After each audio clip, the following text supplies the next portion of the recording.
During tough times, sometimes there's the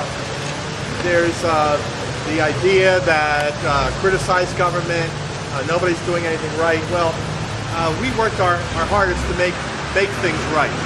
And while people were being pessimistic, we were optimistic and wanted to do those things that help our cities out, our state out.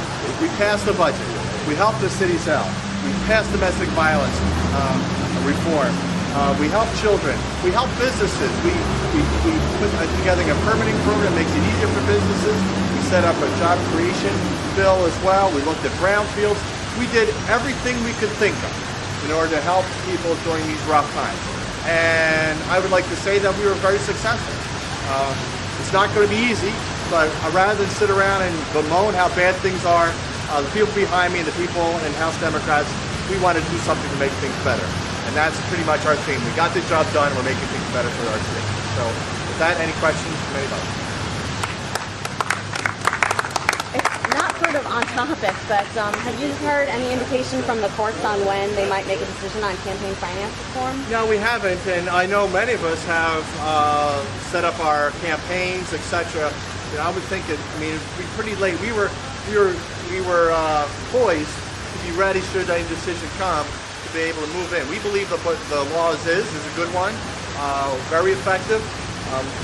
We support it, so we weren't ready to make changes until we heard from the judge. We haven't heard anything. I personally think right now it would be too late. If they came out right now, here in May, and say we're going to revamp the whole thing, I think that's quite unfair to all the candidates who are qualified, announced to form their committees on both sides of the aisle. My hope is right now they hold off till after the elections, then we can deal with it next year. Can you give me your thoughts on the governor's vetoing of the energy bill, and will you be attempting to override that veto during the session on the 21st? First of all, I'll do the easy one first. My thoughts on it is that, finally we had an energy bill that was all-encompassing, that really dealt with the needs of our state. We have some of the highest energy rates in the New England area, actually in the United States.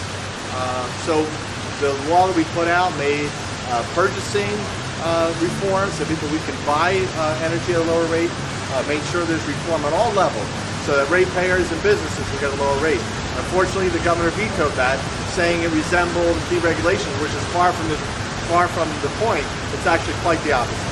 We're finally saying this is the way to make things, to get things done and help lower the cost of energy.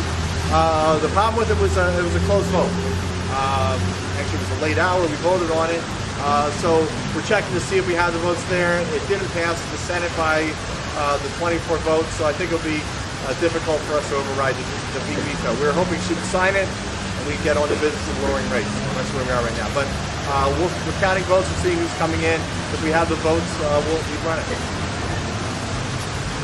In terms of the proposed cuts to the library system, how much was proposed to be cut, statewide and or locally? Well, the big thing was it was mainly statewide cuts, but since the libraries operate as a statewide system, it was a cut to every library across the state. I've got my wallet here today, but when I go to libraries, I say I have a Danbury library card or a Wilton library card, and it's really my card from Meredith, because it's useful in every library across the state. So it was targeted the internet usage, that if the library wanted to keep it up, they'd have to pay for it on their own, ask the city for the money to do that. There was also the interlibrary borrowing for books. That was going to be broken down. So basically what it cut out the statewide cooperation. So libraries would basically be what... All right, here's elimination of nearly $2 million for the statewide digital library.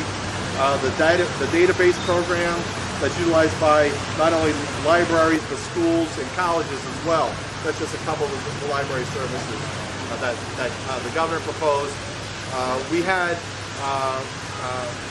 rallies, information meetings across the state.